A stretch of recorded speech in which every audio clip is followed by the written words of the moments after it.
What's up, Portland? PDXposed is back on the air. Hi, I'm John Olson. And I'm Heather Frelia, and today on PDXposed, we're here at PGE Park to not only show you what happens on the inside, but the outside as well. I'll jump out of an airplane, but I'm deathly afraid of rock climbing. Heather, on the other hand, is not afraid. She went to the Portland Rock Gym.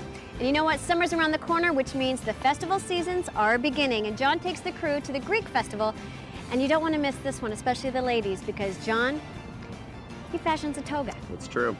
We also feature the sweet sounds of Mary Ketterly on today's show. So stay tuned, because PDXposed is coming your way.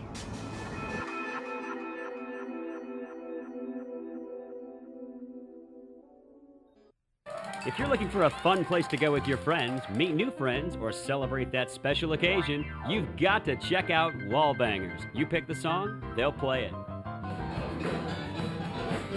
Portland's only dueling pianos restaurant and show bar, located in downtown Portland. For upcoming specials and events, call 274-4FUN or visit us on the web at wallbangers.net. Wallbangers. It's wall-to-wall people, wall-to-wall fun.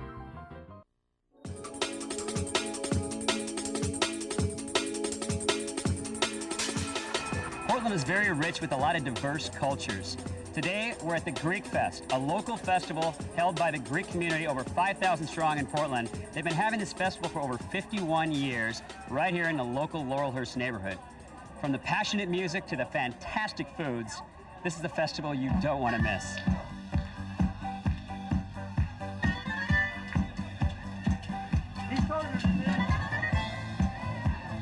All right, we're in the souvlaki and sausage area of the Greek Fest, and I'm with Nick. Everybody's named Nick back here. Hey, Nick! What's up, Nick? We're with Nick, Superman Nick here. He's going to tell us about how many of these things you guys go through, the souvlaki here, About 13,000 sticks a year. It's a lot of sticks. What are these sausages called? They're called licanico, and it's a Greek sausage, and probably the main ingredient that makes them so unique is diced orange peel. Just very ever so slightly, just to give it a nice tangy flavor. All right, Nick, why the Superman shirt? Well, we have to make a correction on that. It's not Superman, it is Souvlaki Man. Souvlaki Man. Souvlaki Man. So how are you the souvlaki man? What about Nick, and Nick? We're all Souvlaki men, and we belong to the circle club here called the Ring of Fire. Nice. We are in the Ring of Fire. Do you guys have like a cooking song you do? Oh, not really.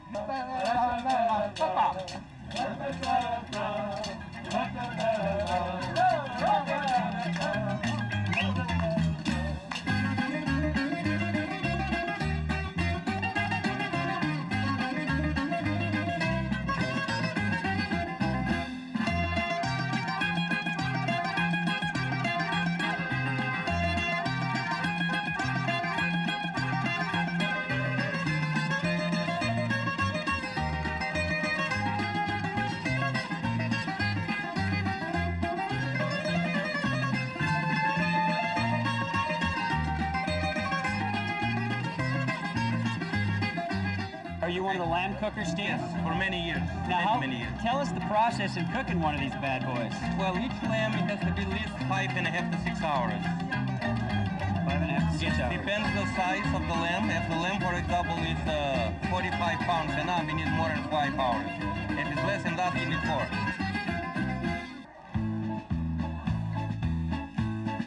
The Greek Festival would not be such a successful event every year without an event coordinator. Maria Corvallis joins us here. Maria, tell us about the Greek Festival, the history in Portland, and what it means to the Greek community.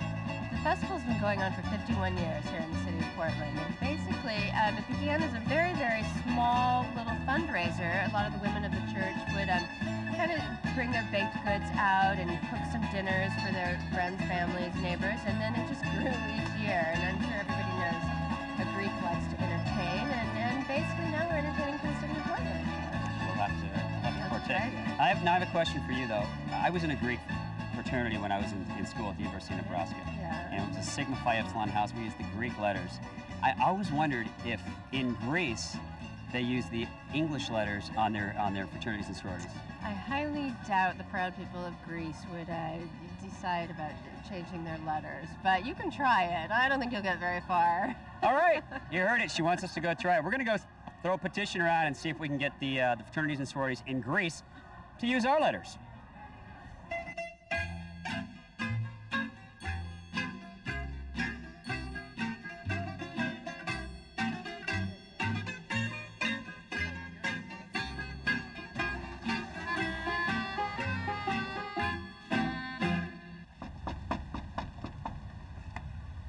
We're here to sign a petition. We're going door to door in the neighborhood here, and we don't think it's very fair that in America, in our fraternities and sororities, they use the Greek letters on the houses.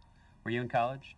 I was. Were you in a fraternity or sorority? I wasn't. But you know that they use the Greek letters. I do. And so what we're doing is we're signing a petition here to have them use American or English letters on the fraternities and sororities in Greece.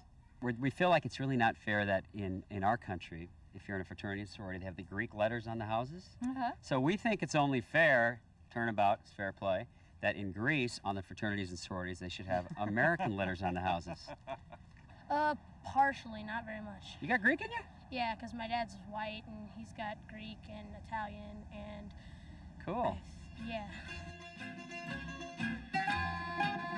What do you think about if they use the American letters on the fraternities and sororities in Greece? That would be cool. That'd be really good. I think it's a good idea. I think that would be a really good idea. You think it'd be a good idea? Yeah, that's a good idea. I came up with that myself. But we're getting a petition. We're going around the neighborhood, around the Greek festival here, and we're having the neighbors, and everyone's pretty excited about it, where we go over to Greece and pitch the idea of having American or English letters outside the fraternities and sororities in Greece. What do you think about that? I think that's, yeah. Yeah, the American heritage. Yeah, let's get some American. I and I like wonder it, when I the like it. have you been to the American festival in Greece yet? I haven't. They probably don't even have They one. probably don't.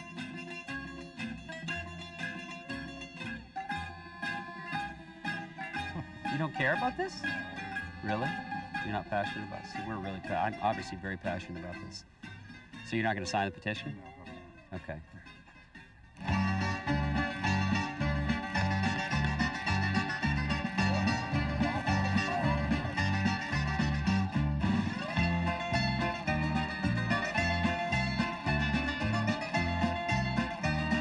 It's beer 30 right now, but I'm confused. We're on church grounds, and the sign behind me says, no alcohol permitted on church grounds, but yet I got a beer in my hand. What's up with that? John is off the church grounds. Oh, never mind.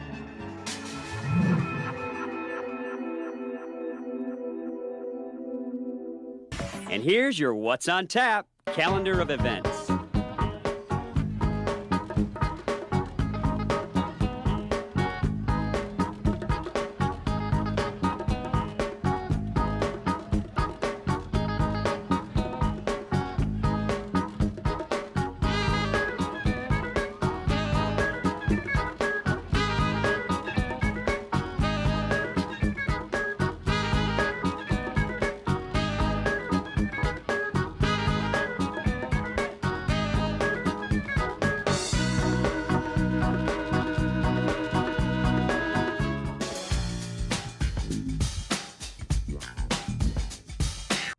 PDXposed, the show that exposes Portland, its people, our lifestyle, and the places we love to hang out. Join us every Thursday, Friday, and Saturday night at 10 p.m. only on CNW 14. Brought to you in part by Active Water Sports, the largest water ski and wakeboard pro shop in the Northwest, where we take your fun seriously.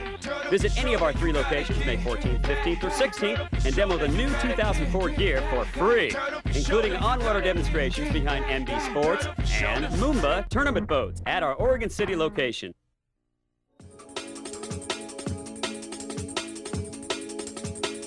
One of the coolest things that I've noticed and that really impresses me about our Rose City is that they do things right. When they build buildings in downtown, they build them to look like the rest of downtown. It doesn't look like an eyesore. When they renovate, they make it look very cool.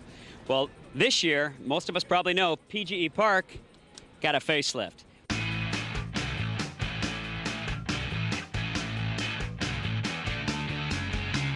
All right, everybody, witness new seats. That's about $3.5 million up to $38.5.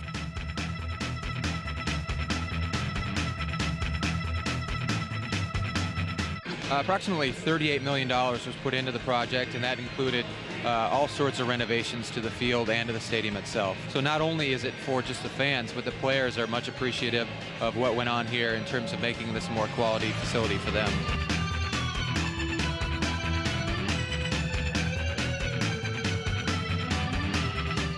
We're constantly searching for big events to bring to the stadium to help increase awareness of the stadium and also bring more people in.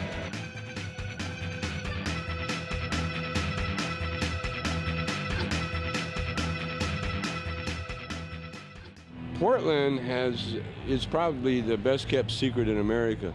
And I don't know if you guys want to let everybody know about this, but you know, like I travel around, do a lot of comedy, and I've never been in a city where you could get so many things for so little money. Tommy Chong, formerly of Cheech and Chong. Yeah. Now, you've been to Portland a few times. I heard you describing it. You've been coming to Portland since the 60s. Yeah, the late 50s, early 60s. So how are you taking care of yourself? You look great. I smoke a lot of pot, and that keeps me young. How many kids you have? I got 5. 5 kids? 5 kids, 1 grandson, and a whole slew of kids that have adopted me.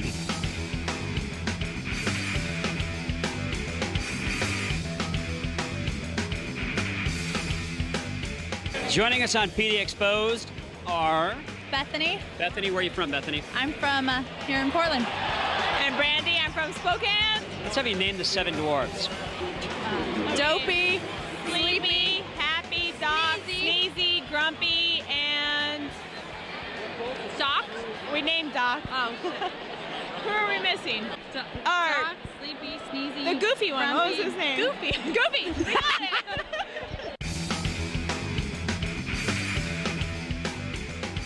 Where are you born and raised? Walnut Creek. Walnut Creek, California. Yeah. You're one of those. But I'm a Utah guy for most of my life. All right. Are you Mormon? No. Why do you laugh? I think it's a fair question. Well, you move to Utah, everybody thinks you're Mormon. Well, sure they do. When you're having a party, 40% of the people at your party all do what? They all do one thing. 40%. They all are attracted to me. They all mac. They mac. They mac. They mac. They're mac. Attracted to you? I'm thinking more like 75, 80%. Yeah, the number's usually higher, but that's 40% is standard. 40% of my party max. All right. We did a... No, that's a really tough. 40% usually stay in my room. 40% of the women usually stay in my room. I want to party with these guys. We've done some regression analysis on that. 40% of people snoop in the medicine cabinet. If a movie were to be made about your life, what would the theme song be? We'll start with you. Wow. Whatever the Dumb and Dumber soundtrack is, because I'm not thinking of it right now. Rocky, of course. Why Bad to the Bone? Because I am bad. Wild. Oh, Behave is right then. Wild Things. Wild Things. That's your theme song? Yeah. You're the best around. Nothing's gonna ever keep you down. You're the best around. That's my theme song. That's what I do. That's my thing. Wow. And this is not meant to be cocky by any means. Need a cold one. Where do I go? Well, it's all right outside PGE Park. The Kingston Pub right across the street. Thanks, buddy.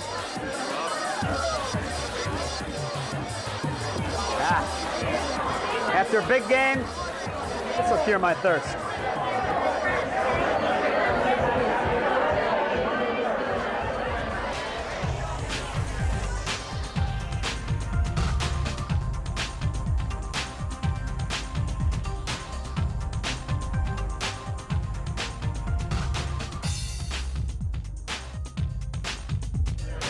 All right, it's the PGE experience. We're at Goose Hollow. We got our main man, Tut, here. I like to call him King Tut.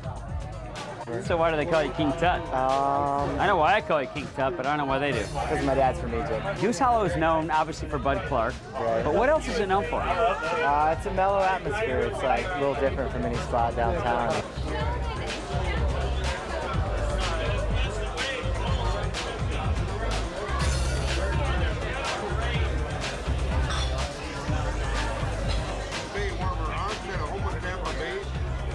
Okay, the reason I'm like this right now is because the chair matches my shirt, and I'm all about matching. It's all about that. On PDXposed this evening, we are in search of the sexiest, hairiest stomach in Portland. I think we found it. Come on. Come on. Show us the goods. Show us the Big Daddy. Oh, yeah. Oh, yeah. Are you kidding me? That is some good stuff. Yeah. Does it dance? Drop it, Big Daddy. Yeah, there you go. There you go. Show us a trowel.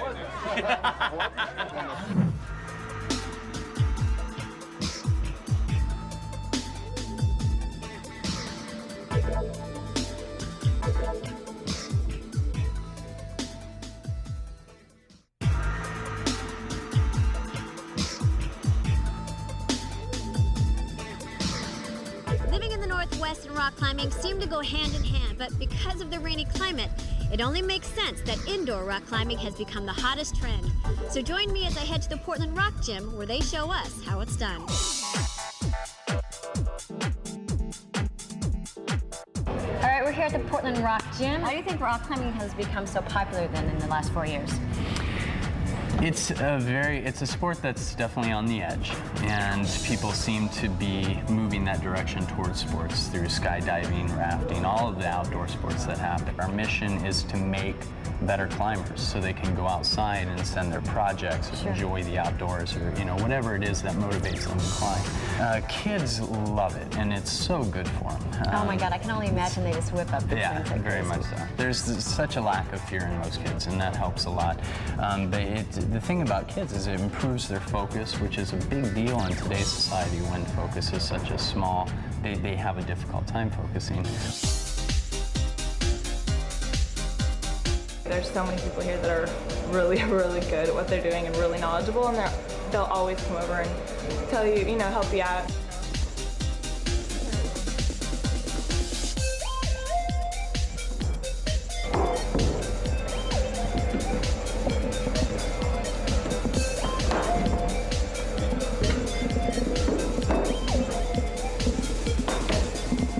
Key thing to know about climbing is, with falls, any kind of accident, the majority of those accidents happen because of user error.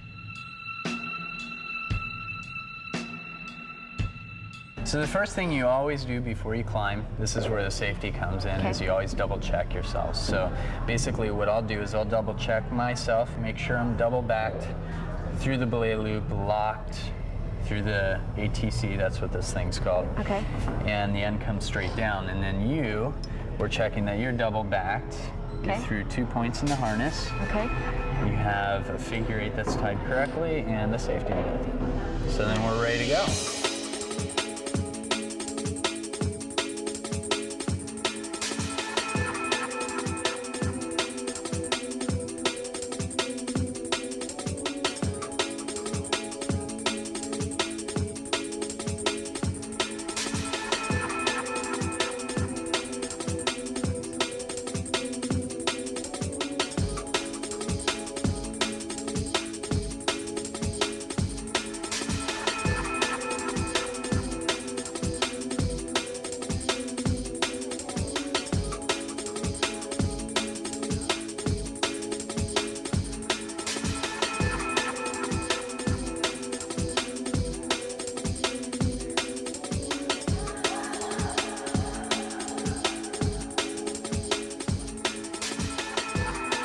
So sport climbing is the next level of climbing that you go to from top roping.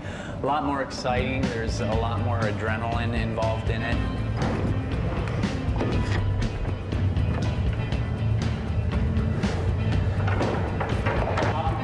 Yeah.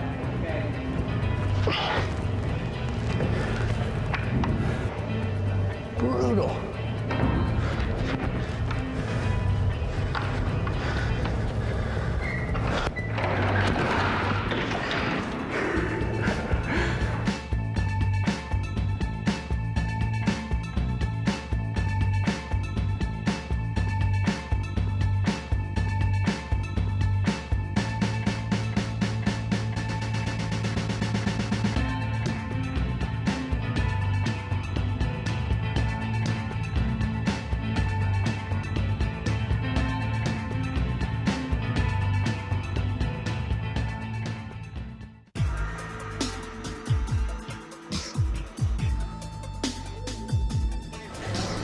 It's a Friday night in Portland. We're at Jimmy Mac's, one of the hot spots featuring Portland's greatest musicians. With us tonight, Mary Catterley. Mary, welcome to the show. Thank you very much. Thanks for having me. How did you get your start? Well, growing up, we always listened to a lot of music in our house. as a child, I had this very strong connection to music. And then I befriended a bunch of musicians when I was like a teenager, and I just slowly got involved. And I took voice lessons, and then I started taking piano lessons, and that's how it happened.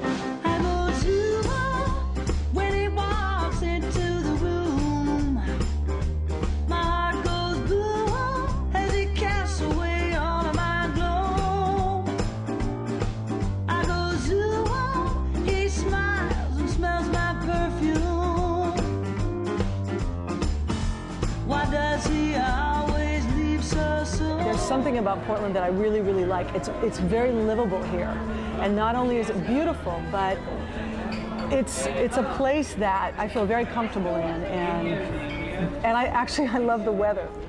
You too. I love the rain. I love it. It's not bad. Yeah. I got to ask you, when you lived in Minnesota, yeah, did you have to sing in the Minnesota accent? Yeah, but Minnesotans, it's not. You just said it. See, but I was even doing it for you. I was doing that for you. All right.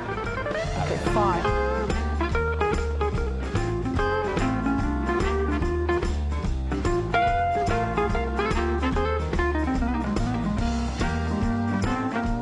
Tell us about your most memorable performance. Well, you know, I can't remember because every performance has something good in it, even if it's the worst performance of my life. And usually what determines a good night is what it feels like in the sound and all of that business. But like I said, even in the worst of times, there's always a kernel of something that's really good. So it's a positive. Well, for me, it's the only way to go. I go zoom, he smiles and smells my perfume. Why does he always leave so soon? Why does he always leave so soon? Why does he always leave so soon?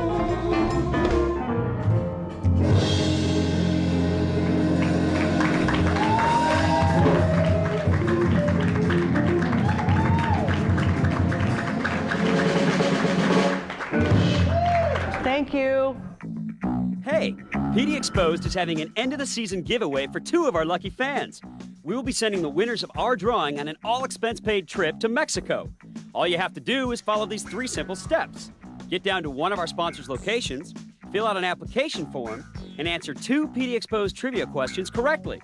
And you will be entered to win the PDXposed Grand Prize trip to Mexico. Good luck!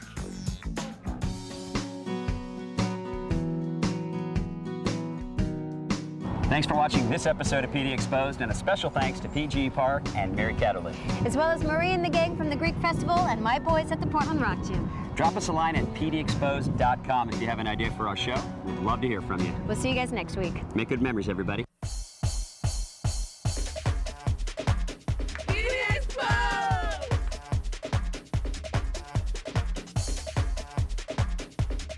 Very. Ow. Excuse me.